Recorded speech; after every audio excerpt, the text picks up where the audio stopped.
DNA. Apa itu DNA? DNA membawa semua carries informasi all your genetik yang ada genetic dalam tubuh. information. Ini merupakan instruksi yang membuat Anda. DNA adalah singkatan dari asam deoksiribonukleat yang dapat ditemukan di hampir semua sel dalam tubuh. Molekul DNA terdiri dari dua untai DNA tunggal yang berikatan bersama membentuk struktur yang dikenal sebagai struktur ganda atau double helix. Helix yang tampak seperti tangga yang telah dipelintir secara struktural. DNA disebut dengan polimer, yang artinya ia terdiri dari banyak unit yang lebih kecil dalam DNA. Unit-unit ini dikenal sebagai dengan nukleotida dan merupakan kunci untuk membentuk double helix. Nukleotida itu sendiri terdiri dari 3 komponen yang berbeda. 2 diantaranya adalah molekul gula yang disebut dengan deoksiribosa dan ikatan fosfat. Bersama-sama membentuk tulang punggung yang membentuk sisi-sisi tangga DNA.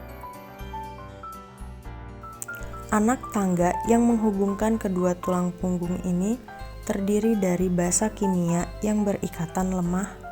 Di sini kita akan membahas struktur DNA dengan fokus pada nukleotida dan pasangan basa komplementer. Yang perlu dipahami tentang DNA adalah DNA terbuat dari 2 untaian yang dililitkan satu sama lain dalam bentuk memutar yang kita sebut dengan struktur ganda atau double helix. Untuk memahami struktur selanjutnya, mari kita ambil salah satu dari untaian ini dan dalam bentuk diagram 2 dimensi, seolah-olah DNA telah dipilin dan ditata rata. Jadi kita sekarang melihat bagian untaian aslinya. Sekarang dapat terlihat bahwa DNA sebenarnya adalah polimer karena terdiri dari banyak unit kecil yang disebut dengan monomers. Dengan DNA, kita menyebut setiap monomer sebagai nukleotida. Dan jika kita melihat nukleotida secara lebih rinci, kita dapat melihat bahwa masing-masing monomer sebenarnya terdiri dari 3 bagian yang berbeda. Di bagian atas kita mempunyai fosfat yang terhubung ke gula, dan kemudian di sisi kita mempunyai basa. Yang penting, setiap nukleotida memiliki fosfat dan gula yang sama persis. Tetapi jika menyangkut basa, ada 4 jenis tipe yang berbeda, yaitu A, T, C, dan G, yang merupakan singkatan dari adenin, timin, sitosin, dan guanin.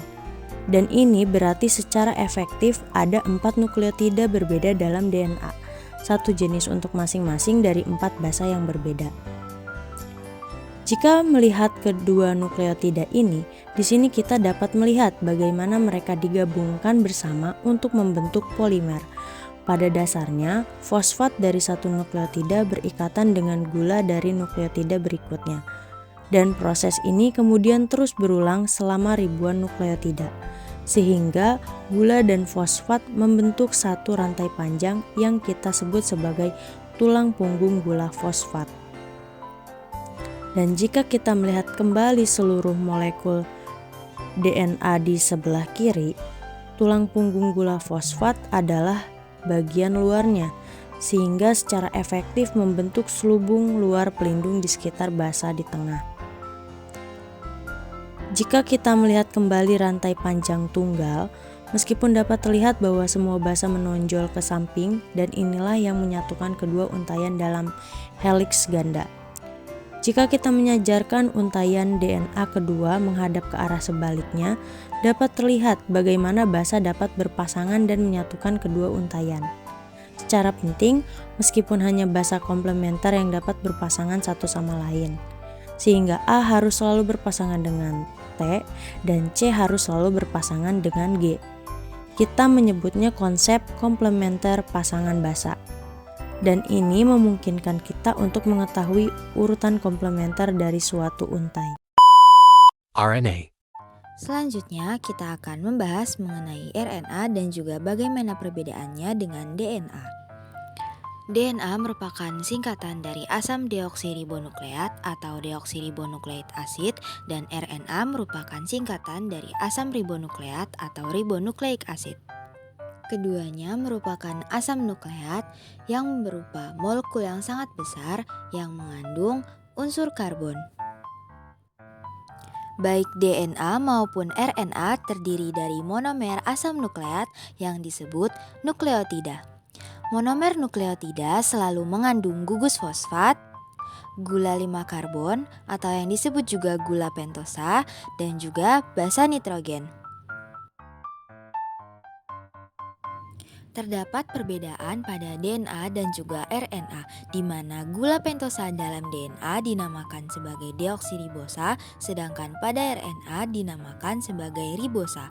Hal ini dikarenakan gula pentosa dalam DNA memiliki satu oksigen yang lebih sedikit dibandingkan ribosa dalam RNA.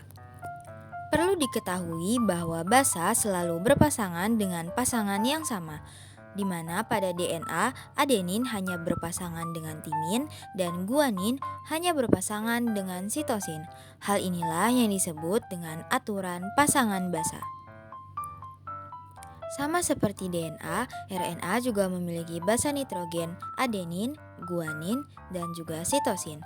Namun pada DNA terdapat basa nitrogen, timin, sedangkan pada RNA terdapat basa nitrogen, urasil. Terdapat dua golongan basa nitrogen, yaitu purin yang terdiri dari adenin dan juga guanin, serta pirimidin yang terdiri dari timin pada DNA, sitosin, dan urasil pada RNA. Terdapat perbedaan pada struktur DNA dan juga RNA, di mana DNA memiliki untaian ganda sedangkan RNA selalu beruntai tunggal. Pada sel eukariotik, DNA hanya ditemukan di nukleus, sedangkan RNA dapat ditemukan di sitoplasma dan juga di nukleus. DNA akan mengontrol keturunan dengan memuat kode atau serangkaian instruksi untuk membangun protein fungsional dan struktural yang membentuk tubuh. Dan RNA akan menggunakan beragam instruksi ini untuk membangun semua protein yang dibutuhkan organisme hidup. Terdapat 3 jenis RNA, yaitu RNA messenger atau mRNA, yang kedua RNA ribosom atau rRNA, dan yang terakhir yaitu RNA transfer atau tRNA. RNA messenger atau mRNA akan dimulai di inti sel. Di sini ia mentranskripsikan atau menyalin instruksi untuk merakit protein dari sebagian DNA sel. Selanjutnya, mRNA akan membawa instruksi ini ke ribosom di sitoplasma. Ribosom yang terbuat dari RNA ribosom dan juga protein adalah tempat di mana instruksi ini akan dibaca dan diterjemahkan menjadi protein.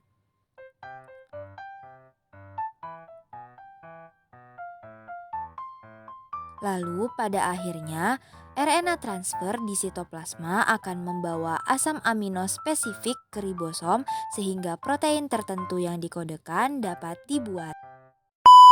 Mitosis. Di video kali ini, kita akan melihat proses umum dari mitosis. Dalam video ini, saya akan menambahkan beberapa detail tambahan termasuk nama tahapan utama. Anda mungkin ingin menonton video ini terlebih dahulu untuk menyegarkan ingatan Anda tentang cara kerja mitosis. Anda pasti sudah tahu bahwa mitosis adalah proses pembelahan sel yang menghasilkan salinan sel yang identik dan terlibat dalam perbaikan pertumbuhan sel dan reproduksi seksual. Sel angin akan membelah secara mitosis, jumlah sel akan bertambah, dan karenanya organisme bertumbuh. Organisme yang berbeda memiliki jumlah kromosom yang berbeda pula. Sederhananya, kita hanya akan melihat apa yang terjadi pada sepasang kromosom selama pembelahan sel. Sebelum kita mulai, sekedar pengingat singkat bahwa kromosom terdiri dari 2 kromatid, yang satu dari ibu dan yang satu dari ayah. Kalian bisa mengingat tahapan atau proses dari mitosis dengan nama atau singkatan khusus, yaitu IPMAT. Ingat urutan tahapannya. Lalu akan kita lanjutkan ke sitokinesis sampai akhir. I untuk interfase. Interfase kromosom berduplikasi dan menjadi dua kromatid identik yang bergabung pada sentromer, sehingga pada manusia jumlahnya berubah dari 46 menjadi 92. P untuk profase. Pada profase, nukleus kromosom memadat dan serat gelondong terbentuk di sitoplasma. Selanjutnya, M untuk metafase. Pada metafase, membran inti akan pecah, lalu serat gelondong akan menempel pada kromosom, dan kromosom akan berbaris di ekuator. Selanjutnya, A untuk anafase. Pada tahap ini, serat gelondong akan memendek, dan sentromer membelah sehingga masing-masing kromosom menjadi dua kromatid terpisah. Pada tahap telofase, membran inti terbentuk di sekitar setiap set kromosom. Kromosom menyebar kembali dalam inti baru dan serat gelondong terurai pada manusia. Setiap inti memiliki 46 kromosom normal lagi. Tahapan terakhir yaitu sitokinesis. Sitokinesis membran sel terjepit menjadi dua set kromatid terpisah, menjadi dua sel anakan yang identik dengan jumlah kromosom yang sama dengan induknya, sehingga jumlah sel kromosom tersebut adalah 46 atau 23 pasang pada manusia. Jadi, begitulah kita mengetahui bagaimana sel membelah secara mitosis untuk membentuk dua sel baru yang identik dengan mengingat kata-kata khusus yaitu IPMAT. Meiosis. Meiosis adalah jenis pembelahan sel khusus yang diperlukan untuk reproduksi seksual. Nah, dan ini adalah contoh sel penghasil sperma dari spesies lalat bangau jantan yang hanya memiliki 8 kromosom per selnya. Dan selama meiosis, sel membelah sebanyak 2 kali dan menghasilkan 4 sel haploid yang berisi satu salinan setiap kromosomnya. Di pembelahan meiosis yang pertama, memisahkan pasangan kromosom homolog dan menghasilkan 2 sel haploid dengan hanya satu set kromosom. Di pembelahan kedua, memisahkan kromatid dalam kromosom, dan hasil akhirnya yaitu 4 sel haploid masing-masing dengan satu kromatid dari setiap kromosom. Dan ketika sperma dan sel telur bersatu sama pembuahan, sel yang dihasilkan yaitu bersifat diploid. Nah, buat selanjutnya kita ke tahapan meiosis. Pada profase 1, DNA bergulung rapat dan masing-masing kromosom terlihat di bawah mikroskop cahaya. Kromosom homolog ini menjadi berikatan dalam sinapsis dan mereka bertukar segmen dengan cara menyeberang. Dan kemudian di metafase 1, membran inti ini telah menghilang dan mikrotubulus membentuk serat spindel yang hanya bisa menempel pada satu sisi masing-masing sentromer. Dan 2 kromosom homolog ini melekat pada mikrotubulus yang berorientasi dari kutub yang berlawanan. Setiap pasang homolog kemudian berbaris di pelat metafase, baik homolog ibu atau ayah dapat berorientasi ke kutub tertentu. Di dalam anafase 1, mikrotubulus serat spindel memendek dan menarik kromosom menuju kutub dengan membawa kedua kromatid dan berakhir dengan satu set kromosom haploid lengkap. Nah, kemudian selama telofase 1, membran inti ini terbentuk kembali di sekitar inti anak. Dan setiap inti anak ini mengandung 2 kromatid saudara untuk masing-masing kromosom melekat pada sentromer yang sama karena persilangan 2 kromatid saudara yang tidak identik. Nah, selama profase 2, selubung inti ini terpecah dan membentuk spindel yang baru. Kemudian di metafase 2, serat spindel ini berikatan dengan kedua sisi sentromer. Lalu selama anafase 2, serat spindel berkontraksi dan kromatid saudara bergerak menuju kutub yang berlawanan. Dan dalam telofase 2, selubung inti ini terbentuk kembali di sekitar set kromosom anak. Chromosome. Kromosom adalah keseluruhan rantai DNA dengan sekelompok protein penstabil. Jika kita menguraikan kromosom, kita akan melihat bahwa kromosom itu terbuat dari benang seperti gulungan-gulungan benang.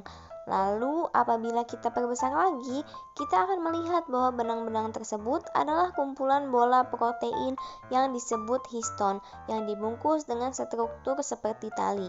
Lalu ketika kita perbesar lagi, tali itu adalah rantai DNA. Rantai ini sangat panjang dengan jutaan nukleotida dan seringkali mengandung ratusan gen di sepanjang rantai tersebut. Pada gambar ini, kita sedang melihat sebuah kromosom dalam bentuknya yang sama seperti benang kental. Namun, kromosom hanya terbungkus rapat seperti ini ketika sel bereproduksi. Struktur ini membantu daya tahan saat sel membelah hampir sepanjang hidup sel. Namun, kromosom ada dalam struktur seperti mie yang longgar bersama dengan kromosom lain yang aman di dalam inti atau bagian tengah sel. Ini adalah foto dari seluruh rangkaian kromosom manusia yang diambil dari sebuah sel tepat saat ia bersiap untuk mereproduksi genom kita. Manusia terdiri dari 23 pasang kromosom yang semuanya berjumlah 46. Sepasang kromosom manusia berasal dari ibu, yang lainnya berasal dari ayah. Jika kita memeriksa dua individu dari pasangan tersebut, kita akan menemukan bahwa sebagian besar keduanya mengandung gen yang sama persis di lokasi yang sama jika kita memperbesarnya ke dalam kode genetik sebenarnya. Namun, kita akan menemukan sedikit variasi urutan di antara keduanya. Ini adalah hasil mutasi. Sebagian besar mutasi ini terjadi sejak lama dan telah diturunkan dari orang tua ke anak selama beberapa generasi. Namun mutasi ini benar-benar unik. Mutasi ini terjadi dalam sperma atau sel telur yang menyatu untuk membentuk kita, atau terjadi pada awal perkembangan kita, sehingga menjadi semua atau banyak sel saat kita dewasa. Mutasi ini mewakili rangkaian informasi genetik baru dari DNA yang mungkin belum pernah terlibat sebelumnya di sejarah. Kesimpulan yang kita ambil dari materi tersebut adalah yang pertama, DNA adalah materi genetik yang menyimpan informasi genetik dalam sel. Ini terdiri dari dua untai helix ganda yang terdiri dari nukleotida. Selanjutnya, RNA adalah molekul yang berperan dalam transkripsi yang translasi genetik. Ada beberapa jenis RNA termasuk mRNA, tRNA, dan RNA. Selanjutnya, mitosis adalah proses pembelahan sel yang menghasilkan dua sel anak identik dengan sel induk. Ini terjadi dalam sel somatik untuk pertumbuhan dan perbaikan jaringan. Selanjutnya, meiosis adalah proses pembelahan sel khusus yang menghasilkan sel-sel anak dengan setengah jumlah kromosom yang diperlukan untuk reproduksi seksual. Selanjutnya, kromosom adalah struktur yang terdiri dari DNA dan protein, membawa informasi genetik. Manusia memiliki 46 kromosom dan 12 pasang. Semua elemen ini berperan dalam pengaturan dan pewarisan sifat genetik dalam makhluk hidup.